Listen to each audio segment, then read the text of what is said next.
तो जैसा कि हमने लास्ट एपिसोड में देखा, लियांगजी चैंग से उस आदमी के बारे में पूछता है जो कि सीक्रेट वर्ल्ड में उसकी हेल्प कर रहा था और जिसने उसे लियांगजी को मारने के लिए कहा था।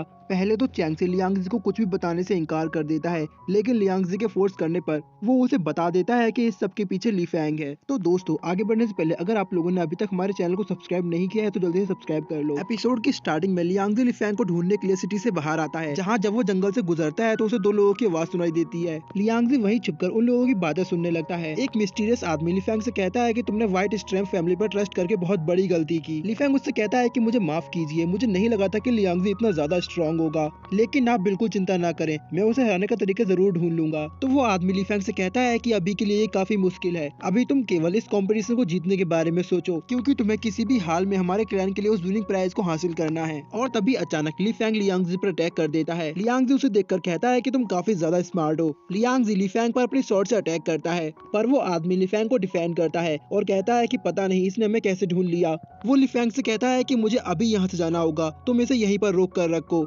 इसके बाद वो वहाँ से निकल जाता है। ली फैंग लियांगजी को रोकने के लिए हंग्री गोस्ट फॉर्मेशन को समवन करता है और तभी उस फॉर्मेशन से एक गोस्ट बाहर आता है जो कि लियांगजी को खा लेता है, पर लियांगजी इजीली उस गोस्ट को डिस्ट्रॉय करके वहाँ से बाहर निकल आता है। वो ली फैंग से कहता है कि ये कितना डिस्गस्टिंग था, क्या तुम्हें इससे अच्छा कोई मूव नहीं आता? तो ली फैंग लियांगजी से कहता है कि तुम पछताने वाले हो, और इसके बाद वो अपनी असुरा सोल को समवन करता है। वो लियांगजी को बताता है कि मेरी ये मार्शल सोल एक गोल्डन इमोर्टल से 100 टाइम्स ज्यादा स्ट्रॉन्ग है और इससे किसी का भी बचना मुमकिन नहीं। आज तो पक्का तुम मरने वाले हो। इसके बाद वो असुरा सोल लियांगजी पर अटैक करती है, तो लियांगजी अपने आइस पावर के इस्तेमाल से उसके अटैक को फ्रीज कर देता है। इसके बाद लियांगजी अपनी स्वॉर्ड से उसके हाथ पर वार करता है, जिससे उसका एक हाथ कट जाता है, पर उसको इससे कोई फर्क नहीं पड़ता। लियांगजी कहता है कि ये तो काफी ज्यादा स्ट्रॉन्ग है, मुझे इसे हराने के लिए पहले इसको वीक करना होगा। इसके बाद लियांगजी लगातार उसके बॉडी पार्ट्स पर अटैक करना शुरू कर देता है ताकि वो उसे इंजर्ड करके थोड़ा वीक कर सके। जैसे ही लियांगजी की ये ट्रिक काम करना शुरू करती है तो ली फैंग अपनी पावर का इस्तेमाल करके उसे फिर से रिकवर करना शुरू कर देता है। ये देखकर लियांगजी कहता है कि अब बहुत हुआ, अब तुम्हारा टाइम खत्म। लियांगजी अपनी स्वॉर्ड को फुल्ली चार्ज करके उस पर अटैक करता है, तो ली फैंग भी अपने पावर अप पंच का इस्तेमाल करता है, बट लियांगजी की पावर के सामने वो नहीं टिक पाता और ली फैंग की असुरा सोल डिस्ट्रॉय हो जाती है, जिसकी वजह से ली फैंग भी काफी ज्यादा इंजर्ड हो जाता है। लियांगजी ली फैंग के पास आता है और उससे कहता है कि मुझे बताओ अभी तुम्हारे साथ जो आदमी था वो कौन था और तुम सूरा वर्ल्ड के बारे में क्या जानते हो, मुझे सारी बात बताओ। तो वो लियांगजी से कहता है कि क्या तुमने मुझे बेवकूफ समझ रखा है, मैं तुम्हें कुछ भी नहीं बताऊंगा। और वो सूरा डीमंस की एक इविल टेक्निक का इस्तेमाल करता है जिसके जरिए वो एक असुरा डीमन बन सकता था।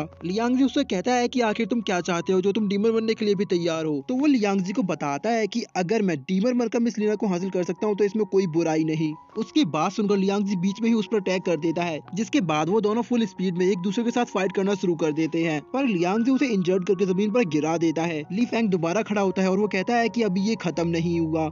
तो लियांगजी उससे कहता है कि चलो आज देख ही लेते हैं आखिर तुम्हारे और मेरे बीच कितना बड़ा डिफरेंस है। लियांगजी ली फैंग पर अपने शॉर्ट स्लेज से अटैक करता है, जिससे वो दोबारा इंजर्ड होकर जमीन पर गिर जाता है, पर इस बार लियांगजी उसे उठने का मौका नहीं देता। वो उसकी गर्दन पर शॉर्ट रख के उससे कहता है कि अब मुझे बताओ आखिर तुम्हारा प्लान क्या है। तो ली फैंग कहता है कि तुम बस सपने देखते रहो, मैं तुम्हें कुछ भी नहीं बताऊंगा। इसके बाद वो लियांगजी के पास खुद को सेल्फ डिस्ट्रक्ट कर लेता है, लेकिन इससे लियांगजी को कुछ नहीं होता क्योंकि उसने अपनी शील्ड का इस्तेमाल कर लिया था। इसके बाद लियांगजी उसके एनर्जी के एक टुकड़े को अपने पास रख लेता है और तभी लियांगजी देखता है कि वो एक फॉर्मेशन के बीच बीच फंसा हुआ है। उस फॉर्मेशन का नाम फॉरबिडन लैंड डिफेंस फॉर्मेशन होता है, जो कि सेवन रेल्म के टॉप डिफेंस फॉर्मेशंस में से एक है। और तभी उस फॉर्मेशन से एक अर्थ ड्रैगन बाहर आता है। वो अर्थ ड्रैगन देखने में बेहद ही ज्यादा खतरनाक होता है। लियांगजी उस ड्रैगन के साथ फाइट करने की कोशिश करता है, लेकिन वो ड्रैगन काफी ज्यादा स्ट्रॉन्ग होता है, जो कि लियांगजी को भी पीछे ढकेल देता है। और इसी के साथ ये एपिसोड यही खत्म हो जाता है। इसका नेक्स्ट पार्ट आपको 30 मिनट के अंदर मिल जाएगा।